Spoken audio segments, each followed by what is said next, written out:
sorry I had to substitute for Chris under these circumstances.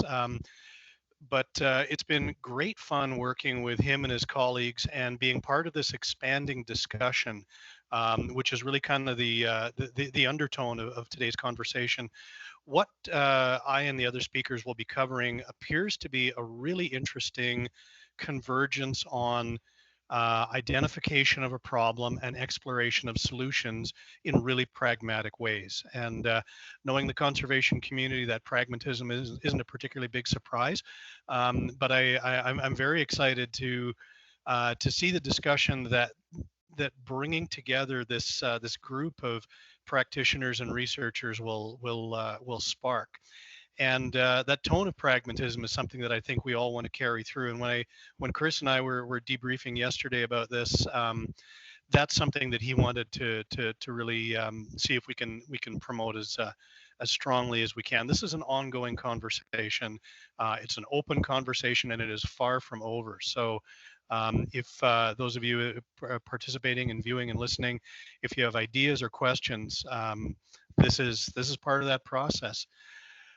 Just a quick word about my own background. I am in large measure a social scientist, but I also work across fields, and I've been using remote cameras for a decade now in Arctic and subarctic environments for an endeavor that launched on Zooniverse just a few months ago called the Arctic Bears Project, which is a citizen science project to understand changing carnivore ecology in a very, very rapidly warming ecosystem.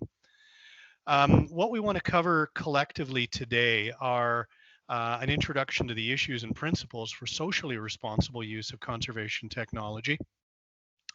Trishant is going to dive deep into the question of how conservation tech can cause harm. And spoiler, when Trishant first told me about his research and what he was finding, my jaw hit the floor. I didn't think I was particularly naive about the kind of issues that conservation technology could potentially trip into, but I was. Laure is then going to expand on how you can tackle these issues in a larger organizational context, and I'm very excited to hear from her on this. This is where we hope that this discussion will go into larger spaces. Koustubh, a new colleague who he and his team, it turns out, were converging on many of the ideas that Chris and I and Trishant and our colleagues were working on. And Koustubh and his colleagues put out a wonderful paper on ethics in remote camera use about the same time that our paper on identifying some principles came out, and the principles are remarkably common. So we're just thrilled at the convergence in ideas and thinking about practices here. And he'll wrap up with some very empirical observations about how to tackle these issues in the field. A little bit of a background. Conservation sector is advancing and adopting an enormous range of tools that's growing just all the time. My own bet for some of the really interesting areas next are things like environmental genomics in real time, but drones, camera traps, which many of us use, sensor networks, trackers, bioacoustics, an area of rapid growth that Steph tuned me into. And in parallel with this, we see new software, new analytic tools, and big data, of course, and social media. And together, these have just utterly transformed the technological landscape of conservation. There are three main applications that are apparent so far. Obviously, for research and monitoring of animals and biophysical parameters, doing direct conservation work, catching people involved in illegal activities, acting as a deterrent, and for engaging the public. The images and the data that come from drones, remote cameras, and these new technologies are really exciting and have amazing communication potential. They're very evocative. And of course, citizen science enables people to engage at a whole different level, and internet-enabled platforms like Zooniverse create an enormous breadth of opportunity for such engagement. Chris and his group have, over time, really led some of the thinking and the development of a theoretical basis for thinking about the social impacts of conservation monitoring. There are various ways in which people can be monitored. both deliberately, as we've just discussed, and in many particular applications that many of you are judging by the chat quite familiar with. But then there's also this question of accidental or human bycatch observation of people, where people trigger camera traps intended for wildlife, deliberately or otherwise, thinking of some of my friends, overflying of homes, farms, communities, and all kinds of other issues. When I started to learn what acoustic monitoring tools can do, I started thinking about conversations I've had on apartment balconies in times past, and thinking, do I really want that listened to?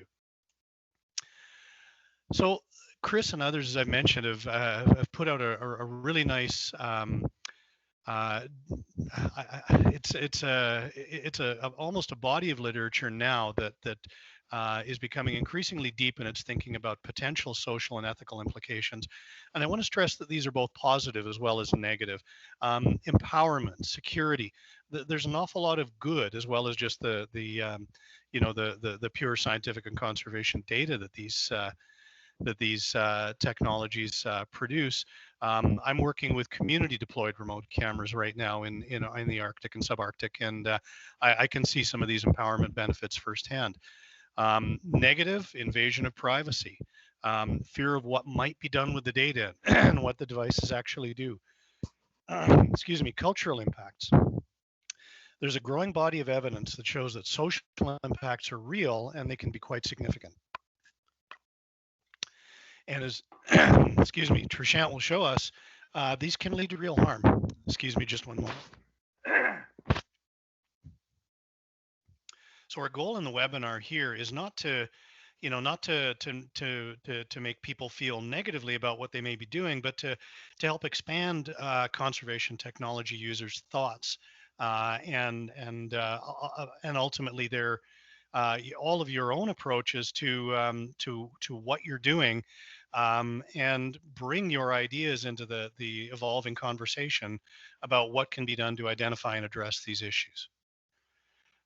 We see a need for clear ethical guidelines. As I mentioned, Koustubh produced a set of guidelines with his colleagues in a recent paper. So did we. I'll just describe ours very, very briefly.